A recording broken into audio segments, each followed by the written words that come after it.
الحمد لله نحمده ونستعينه ونستغفره ونعوذ بالله من شرور أنفسنا ومن سيئات أعمالنا من يهده الله فلا مضل له ومن يضلل فلا هادي له وأشهد أن لا إله إلا الله وحده لا شريك له وأشهد أن محمدًا عبده ورسوله أما بعد فإن خير الحديث كتاب الله وخير الهدي هدي محمد صلى الله عليه وسلم وشر الأمور محدثاتها وكل محدثة بدعة وكل بدعة ضلالة وكل ضلالة في النار. أعوذ بالله من الشيطان الرجيم. بسم الله الرحمن الرحيم. إن أول بيت وضع للناس للذي ببكة مباركا وهدى للعالمين فيه آيات بينات مقام إبراهيم ومن دخله كان آمنا ولله على الناس حج البيت من استطاع إليه سبيلا ومن كفر فإن الله غني عن العالمين. معزز اسلامی مدینی بھائیوں، ذوالقعدہ کے مہینے سے ہم گزر رہے ہیں. یہ مہینہ حرمت والے مہینوں میں سے ایک ہے. 4 مہینے جن کو ہماری شریعت نے حرمت والا بتلایا ہے، جن کا احترام کرنے کا حکم دیا ہے، ان میں سے ایک مہینہ ذوالقعدہ کا بھی ہے.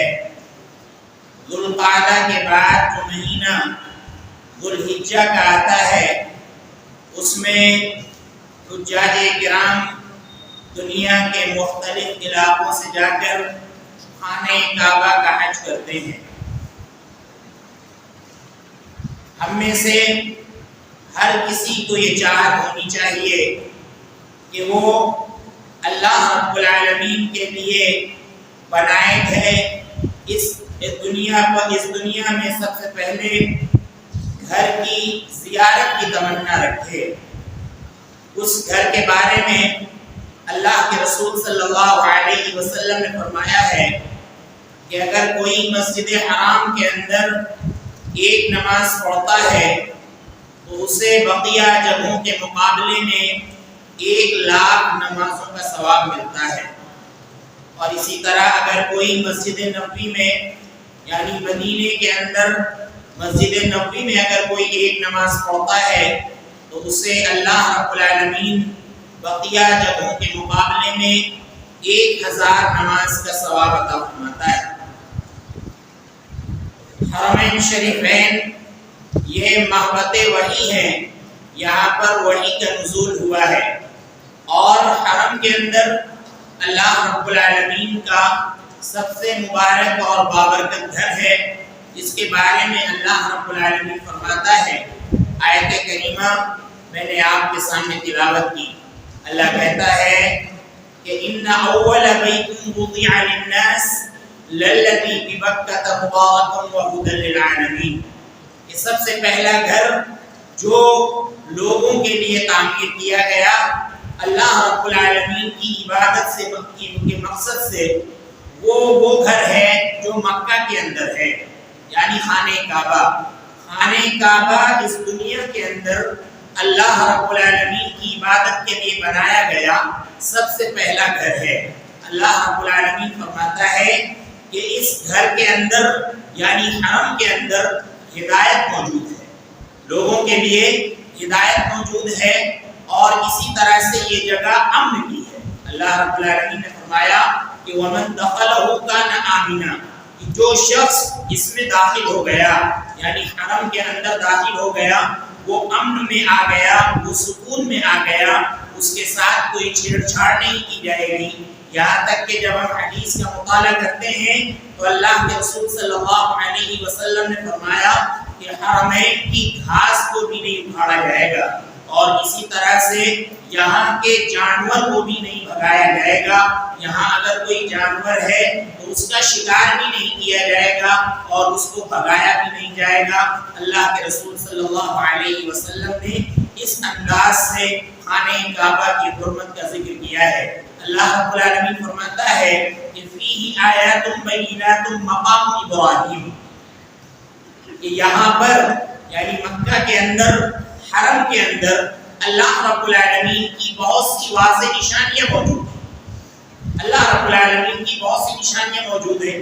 ایک تو سب سے بڑی نشانی اللہ رب العالمین کی جو ہے وہ خود خانہ کعبہ ہے.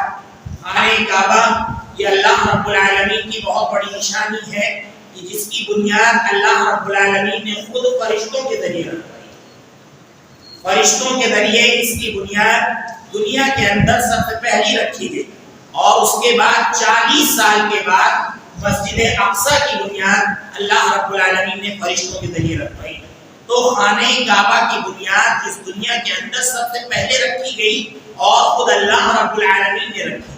اور اس کے بعد جب طوفان نوح آیا تو وہ بنیادیں بالکل مٹ چکی تھی، بالکل ختم ہو چکی تھی. اور اس کے بعد دوبارہ معمار کعبہ حضرت ابراہیم علیہ السلام کو اللہ رب العالمین نے ان جگہ کی نشاندہی کرائی جہاں پر خانہ کعبہ کی بنیادیں رکھی گئی تھی.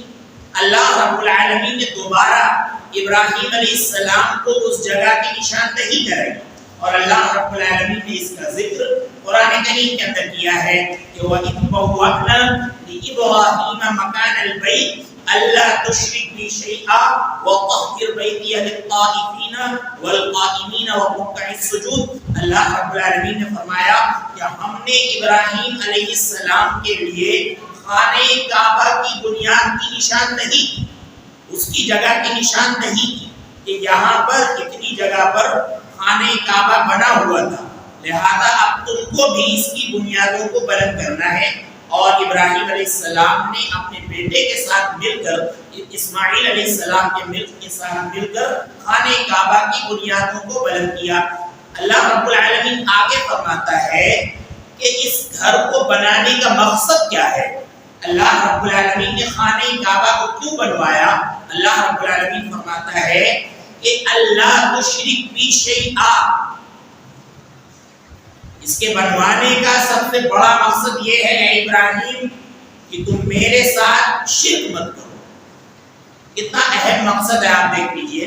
خانہ کعبہ کی تعمیر کا مقصد اول یہ ہے کہ یہاں سے توحید کی تبلیغ ہو اور یہاں سے شرک کی نفی ہو. ایک اللہ رب العزت کی آواز خانہ کعبہ سے بلند ہو اور اللہ رب العالمین کے علاوہ جن معبود کی بھی پرستش کی جاتی ہے ان کی نفی کی جائے خانہ کعبہ سے. اس مقصد سے خانہ کعبہ کی اللہ رب العالمین نے تعمیر کرائی ہے. تو بہرحال جو میں نے آپ کے سامنے آل عمران کی آیت کریمہ پیش کی ہے، اللہ رب العالمین اس آیت میں فرماتا ہے کہ ان اول بیت وضع للناس للذی ببکۃ مبارک وہدی للعالمین. یہ سب سے پہلا گھر جو اللہ رب العالمین کے لیے بنایا گیا وہ مکہ کا گھر ہے. یہ گھر بابرکت ہے اور تمام دنیا والوں کے لیے اس کے اندر ہدایت موجود ہے. فیہ آیات بینات مقام ابراہیم، اس کے اندر بہت سی نشانیاں موجود ہیں، بہت سی واضح نشانیاں موجود ہیں. حاجرہ نے چکر لگایا تھا سعی بین الصفا والمروہ کے نام سے. آج بھی حاجی جب جاتے ہیں وہاں پہ تو 7 چکر لگاتے ہیں صفا اور مروہ کے درمیان کی. سعی بین الصفا والمروہ کا نام اس کو دیا جاتا ہے. تو ابراہیم علیہ السلام کی جو اہلیہ تھی حاجرہ علیہ السلام، وہ جو دوڑی تھی اسماعیل علیہ السلام کے لیے پانی کی تلاش میں، تو اسی کو اللہ رب العالمین نے ایک شعیرہ، ایک دستور بنا دیا ہے حاجیوں کے لیے کہ اس کا کرنا بھی وہاں پر ضروری ہے. اسی طرح سے اللہ رب العالمین نے فرمایا کہ وہاں پر مقام ابراہیم ہے.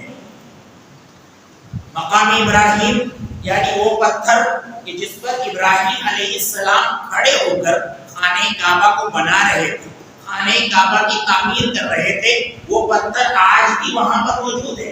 اور اللہ رب العالمین نے دوسری جگہ پر فرمایا کہ وَاتَّخِذُوا مِن مَّقَامِ إِبْرَاهِيمَ مُصَلًّى، کہ اے مسلمانوں تم مقام ابراہیم کو مصلی بنا لو. یعنی نماز پڑھنے کی جگہ بنا لو۔ تو آج بھی حاجی وہاں پر جب جاتے ہیں تو مقام ابراہیم کے پیچھے 2 رکعت نماز پڑھتے ہیں اگر موقع مل جاتا ہے تو، ورنہ حرم کے اندر کہیں بھی 2 رکعت نماز طواف کے بعد پڑھ لی جاتی ہے، ورنہ اگر موقع ملے، جگہ مل جائے تو مقام ابراہیم کے پاس 2 رکعت نماز پڑھنی چاہیے۔ بہرحال اس کے لیے دھکا مکی یا اسی طرح سے کسی طرح کی مزاحمت ہمیں نہیں کرنی چاہیے۔ اللہ رب العالمین نے فرمایا کہ فیہ آیات بینات مقام ابراہیم ومن دخلہ کان آمنا، جو شخص اس میں داخل ہو گیا اس کو مکمل امن فراہم ہو گیا۔ یہاں پر کسی کے ساتھ کوئی چھیڑ چھاڑ نہیں کی جائے گی، یہاں تک کہ آپ دیکھیے جب مکہ فتح ہوا تھا اللہ کے نبی صلی اللہ علیہ وسلم کو اسی جگہ سے نکالا گیا تھا، کعبہ آپ کو بہت محبوب تھا، کعبے کو دیکھ کر آپ نے کہا تھا کہ اے کعبہ تو مجھے بہت محبوب ہے، اگر یہاں کے لوگ مجھے ہجرت کرنے پر مجبور نہ کرتے اور اگر یہاں کے لوگ مجھے نکلنے پر مجبور نہ کرتے تو میں تجھے چھوڑ کر کبھی نہ جاتا۔ تو کعبہ آپ کو محبوب تھا، اس کے بعد آپ کو وہاں سے نکالا گیا، لیکن جب سن 8 ہجری میں مکہ فتح ہو گیا، اللہ کے نبی صلی اللہ علیہ وسلم مکہ کے اندر شان و شوکت کے ساتھ فاتحانہ داخل ہوئے تو اللہ کے رسول صلی اللہ علیہ وسلم کے سامنے سارے کفار، کفر کے سرغنہ، بڑے بڑے سردار سب سر نگوت تھے، سب سر جھکائے ہوئے تھے۔ صحابہ کرام یہ سمجھ رہے تھے کہ آج کا دن بدلہ لینے کا دن ہے، ان لوگوں نے ہم کو بہت پریشان کیا، بہت ستایا، بہت تکلیفیں دی، لہذا آج کا دن تو ان سے بدلہ لینے کا دن ہے۔ صحابہ کرام کے نعرے بلند ہو رہے تھے کہ الیوم یوم الملحمہ، کہ آج کا دن تو بدلہ لینے کا دن ہے۔ اللہ کے رسول صلی اللہ علیہ وسلم نے فرمایا کہ نہیں، یہ اسلام نہیں کہتا، ہماری اور اسلام کی اور تمہاری یہ وسعت ہونی چاہیے کہ آج کے دن عام رحمت کا اعلان کرنا چاہیے۔ اللہ کے رسول صلی اللہ علیہ وسلم نے فرمایا کہ یہ سب تمہارے سامنے آ کر جھک گئے ہیں، سب سرنگو ہیں، لہذا الیوم یوم المرحمہ، الیوم یوم المرحمہ، آج کا دن تو رحم کرنے کا دن ہے، آج کے دن تو ان کو معاف کرنے کا دن ہے۔ اللہ کے نبی صلی اللہ علیہ وسلم نے اس موقع پر فرمایا تھا کہ آج کے دن ہم تم سے وہی کہیں گے کہ جو یوسف نے اپنے بھائیوں سے کہا تھا کہ اذهبوا وانتم الطلقاء لا تثريب عليكم اليوم، کہ جاؤ تم سب آزاد ہو، تمہیں کوئی ڈانٹ ڈپٹ نہیں کی جائے گی، تم پر کوئی سرزنش نہیں کی جائے گی۔ اللہ کے نبی صلی اللہ علیہ وسلم نے عام اعلان کر دیا کہ من دخل دار ابی سفیان فهو آمن، کہ اگر کوئی ابو سفیان کے گھر میں چلا جاتا ہے تو اس کو مکمل امن فراہم ہے، اس کے ساتھ چھیڑ چھاڑ نہیں کی جائے گی۔ جو خانہ کعبہ کی طرف چلا جاتا ہے اس کے ساتھ بھی امن والا سلوک کیا جائے گا، اس کے ساتھ بھی کوئی چھیڑ چھاڑ نہیں کی جائے گی۔ تو الغرض خانہ کعبہ کے اندر ہر کسی کو امن فراہم کیا جاتا ہے۔ اللہ رب العالمین نے کئی ایک مقامات پر خانہ کعبہ کو امن کی جگہ قرار دیا ہے، امن کی جگہ قرار دیا ہے اور مسلمانوں کے قیام کا اہم ذریعہ قرار دیا ہے۔ اللہ رب العالمین فرماتا ہے کہ جعل اللہ الکعبۃ البیت الحرام قیاما للناس، کہ خانہ کعبہ یہ لوگوں کی جان ہے، خانہ کعبہ یہ لوگوں کی جان ہے اور لوگوں کے قیام کا ذریعہ ہے۔ آج آپ دیکھ لیجئے وہاں کچھ انسانوں کی وجہ سے، کچھ لوگوں کی وجہ سے آج پورے بلاد حرمین کو ہم ممنوع ٹھہراتے ہیں اور نہ جانے اس کے بارے میں ہم کیا کیا باتیں کہتے ہیں، لہذا اس کے بارے میں کچھ نہیں کہنا چاہیے، بلکہ ہمیں کوشش یہ کرنی چاہیے کہ ہمیشہ خانہ کعبہ کے لیے اللہ رب العالمین ایسے پاسبان فراہم کرتا رہے جو خانہ کعبہ کا صحیح انداز میں تحفظ کر سکے، اس بات کی ہمیں کوشش کرنی چاہیے۔ اور خانہ کعبہ کے بغیر ہم سمجھ لیں کہ ایک مسلمان کا تصور نہیں ہونا چاہیے، کیونکہ اللہ رب العالمین نے قرآن کریم کے اندر خانہ کعبہ کو لوگوں کے قیام کا ذریعہ قرار دیا ہے۔ یہ خانہ کعبہ لوگوں کے قیام کا ذریعہ ہے، لہذا لوگوں کو دور دراز سے آنا چاہیے اور خانہ کعبہ کا قصد کرنا چاہیے اور خانہ کعبہ کا حج کرنا چاہیے۔ آپ دیکھیے آگے اللہ رب العالمین فرماتا ہے کہ وَلِلَّهِ عَلَى النَّاسِ حِجُّ الْبَيْتِ مَنِ اسْتَطَاعَ إِلَيْهِ سَبِيلًا، لوگوں کے اوپر اللہ رب العالمین کے لیے خانہ کعبہ کا حج کرنا ضروری ہے۔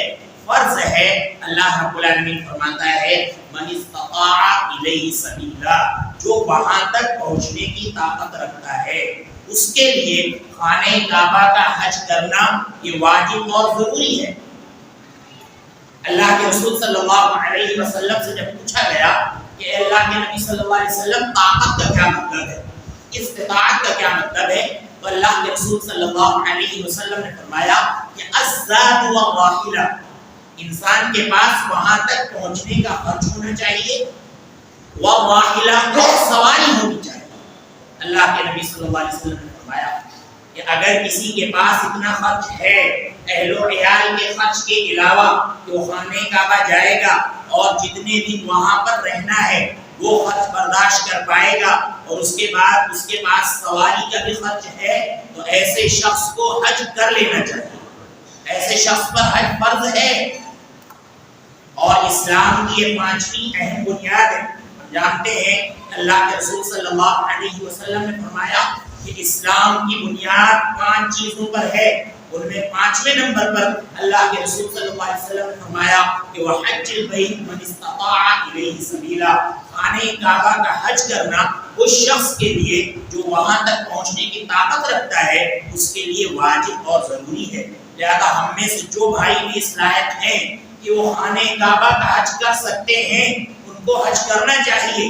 فرضی جو مشغولیات ہم نے پال رکھی ہیں کہ ہمارے پاس کتنا پیسہ ہو جائے، کتنی پراپرٹی ہو جائے، ایک مکان اور ہے تو دوسرا مکان ہو جائے، بال بچوں کی شادی ہو جائے، یہ سب بے جا عذر ہیں، یا یہ کہ جب بڑھاپا آ جائے تب ہم حج کریں گے، یہ فکر لوگوں کے یہاں پائی جاتی ہے۔ یہ فکر بالکل ختم کریں، بلکہ آپ حج کے ارکان پر اگر غور کریں اور جو کام وہاں پر کیے جاتے ہیں ان پر آپ غور کریں تو پتہ چلے گا کہ حج یہ اصل جوانی کی بات ہے، کیونکہ وہاں پر اتنی محنت کرنی پڑتی ہے اور اتنے طواف کرنے پڑتے ہیں۔ خانہ کعبہ کا آپ کو طواف کرنا ہے، اگر آپ کو آگے جگہ مل گئی خانہ کعبہ سے بالکل لگ کر، اگر آپ کو جگہ مل گئی طواف کرنے کی تب تو آپ کو کم چکر لگانا پڑے گا، لیکن اگر آپ کو کہیں دور سے چکر لگانا ہے اور 7 چکر لگانے ہیں، اور اگر آپ کو کسی فلور پر جگہ مل گئی چکر لگانے کی تب سمجھ لیجئے کہ 7 چکر لگانا کوئی آسان کام نہیں ہے، اور یہ اصل جوانی کی بات ہے۔ اسی لیے آپ دیکھ لیجئے وہاں پر ویل چیئر کی تعداد کتنی بڑھ گئی ہے۔ آج کل گھٹنوں کا مرض عام ہو گیا ہے، جس کو آپ دیکھیں وہ گھٹنوں کا مریض ہے، گھٹنوں کے درد کا مریض ہے، پتہ چلا کہ ویل چیئر پر بیٹھ کر طواف کرنا پڑ رہا ہے۔ اور جو عمر دراز لوگ جاتے ہیں ان کے ساتھ تو اکثر یہی معاملہ ہوتا ہے کہ وہ حج کرنے کے لیے گئے ہیں تو ان کے ساتھ ایک ویل چیئر چلانے والا بھی ہونا چاہیے۔ تو اس لیے حج جو ہے یہ اصل جوانی کی بات ہے۔ جوانی میں اگر حج فرض ہو گیا ہے تو حج فوراً کر لینا چاہیے۔ آپ دیکھیں ایک حدیث میں اللہ کے نبی صلی اللہ علیہ وسلم نے فرمایا کہ تعجلوا الی الحج، حج کرنے میں جلدی کرو۔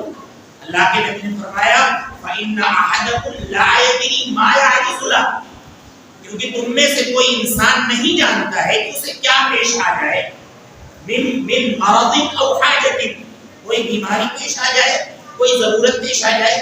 پتہ چلا پیسہ تھا، سب کچھ تھا، لیکن بیٹا تاخیر کر رہے تھے اور اس کی وجہ سے حج نہیں کر پائے، حج نہیں کر پائے، بلا وجہ کو عذر پیش کر رہے تھے، کوئی بیماری نے آ کر گھیر لیا اور کوئی ایسی ضرورت آ گئی کہ اب چاہنے کے باوجود ہم خانہ کعبہ تک نہیں پہنچ پا رہے ہیں۔ اس لیے حج کرنے میں جلدی کرنا چاہیے۔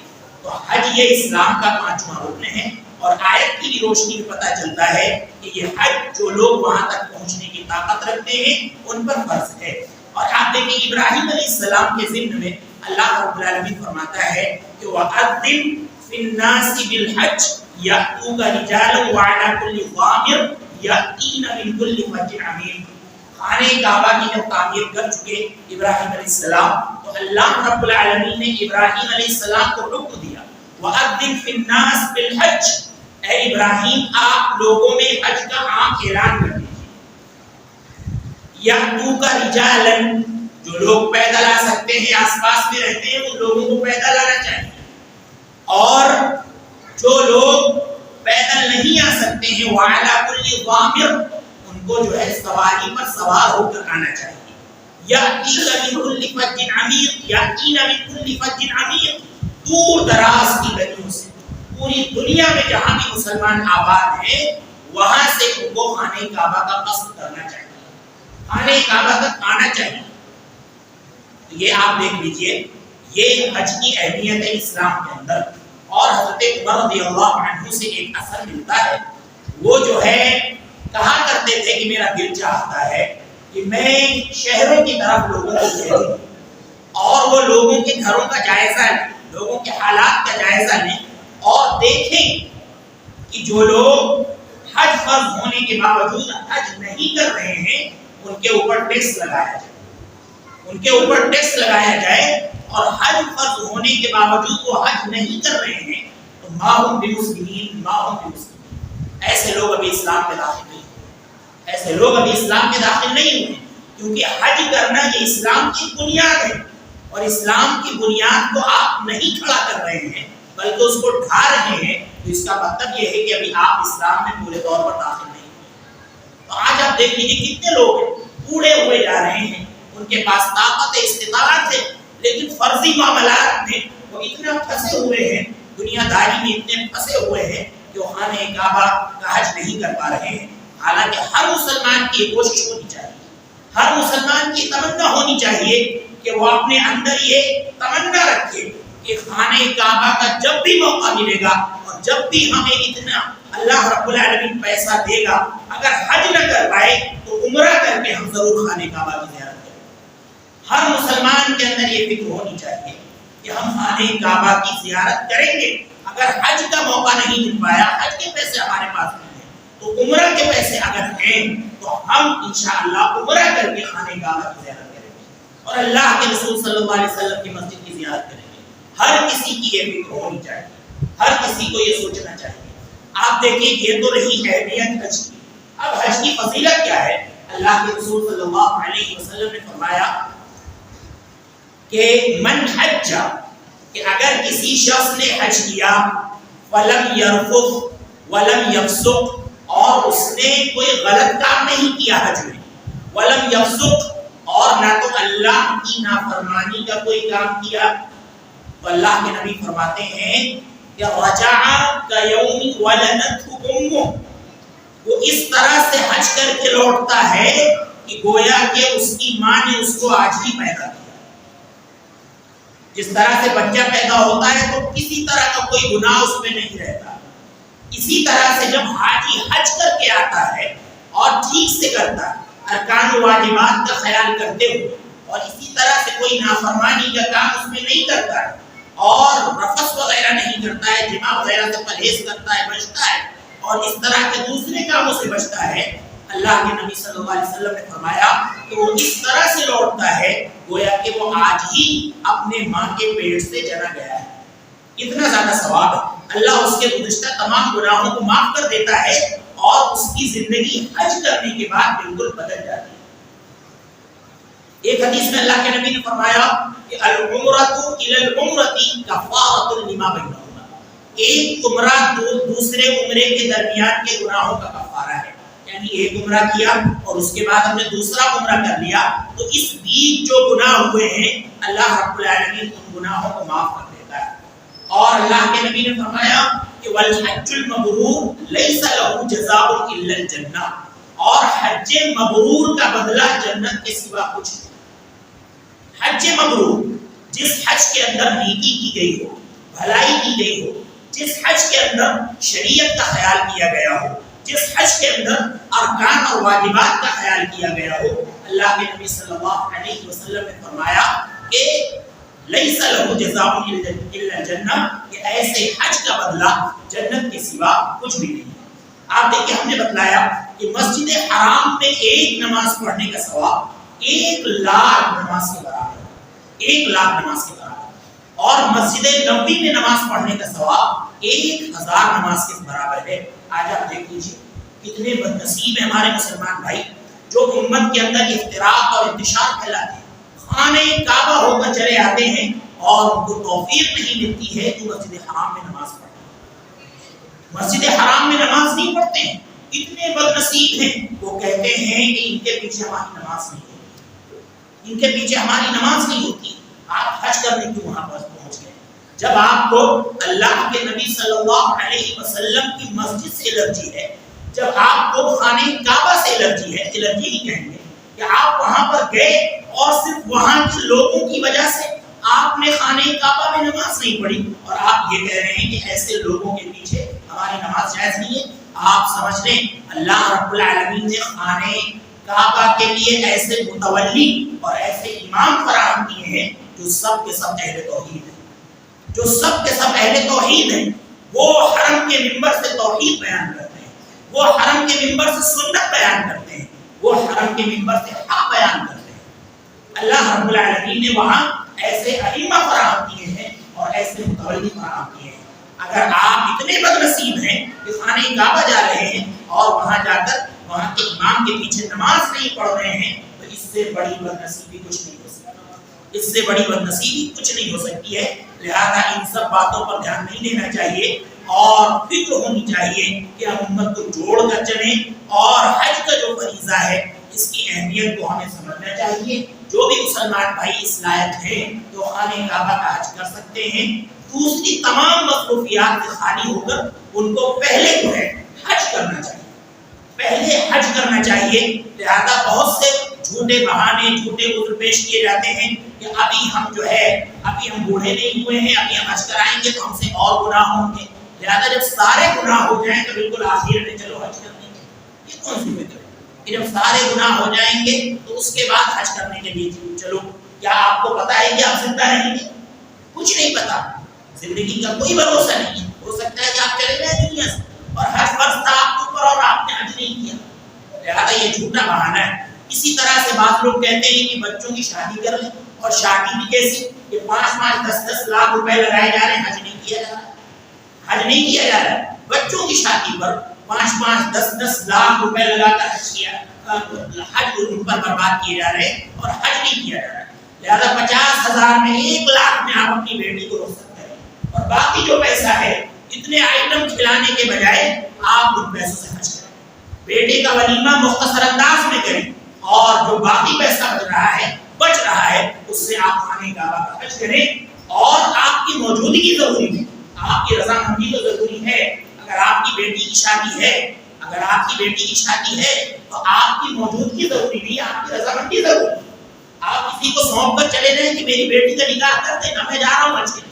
آپ چلے جائیں، شادی یہاں پر ہوتی رہے گی، نکاح ہوتا رہے گا، رخصتی ہوتی رہے گی. لہٰذا یہ عذر نہ پیش کریں کہ ہمارے پاس بیٹی ہے، جب اس کی شادی کر لیں گے اور سب کھلا پلا دیں گے اس کے بعد حج کرنے کے لیے جائیں گے. تو ان سارے عذر کو نہ پیش کیا جائے، اور پہلی فرصت میں اگر ہمارے اوپر حج فرض ہوا ہے تو ہم حج ضرور کریں. اور جن لوگوں کے پاس اتنی طاقت نہیں ہے وہ عمرے کی ضرور نیت کریں کہ جب بھی اللہ رب العالمین 90,000 روپے یا 1 لاکھ روپے یا 80,000 روپے ہمیں دے گا اور وہ ہماری ضرورت سے زیادہ ہوں گے تو ہم پہلے مرحلے میں خانہ کعبہ کی اور اسی طرح سے مسجد نبوی کی ہم زیارت کریں گے. ہر شخص یہ نیت رکھے. اللہ رب العالمین ہمیں اس بات کی توفیق عطا فرمائے. اللہ رب العالمین ہمیں حرمین شریفین کی زیارت کرنے کی توفیق عطا فرمائے. اللہ رب العالمین ہم سب کو حج اور عمرہ کرنے کی توفیق عطا فرمائے. اللہ رب العزت سنت کے مطابق یہ سارے کام کرنے کی توفیق عطا فرمائے. اللہ رب العزت اللہ کے بھائیوں نے دعا کی گزارش کی، ان کی تمام جائز تمناؤں کو قبول فرما. اگر وہ بیمار ہیں انہیں شفائے کاملہ عاجلہ عطا فرما. اپنے لیے بھی میں دعا کی گزارش کرتا ہوں کہ آپ لوگ ہمارے لیے بھی دعا کریں. بیچ بیچ میں پتہ نہیں کیا ہو جاتا ہے کہ گلے میں بڑی خراش ہو جاتی ہے، بولنے میں بڑی دشواری ہوتی ہے. ویسے اکثر ایام تو صحیح رہتا ہوں، لیکن کبھی کبھی ایسا ہو جاتا ہے تو بڑی دشواری ہوتی ہے. آپ دعا کریں کہ اللہ رب العزت ہم سے زیادہ سے زیادہ کام لے سکے تبلیغ کا. اللہ ہمارے والدین پر رحم فرما. اللہ ہمارے مسلمان بھائیوں پر رحم فرما. اللہ ہماری پریشانیوں کو دور فرما. اللہ جو بھائی دنیا سے جا چکے ہیں ان کی مغفرت فرما. اللہ جب تک ہمیں اس دنیا میں رکھ، ایمان کی حالت میں رکھ، جب ہمارا خاتمہ ہو ایمان کی حالت میں ہو. آمین. وآخر دعوانا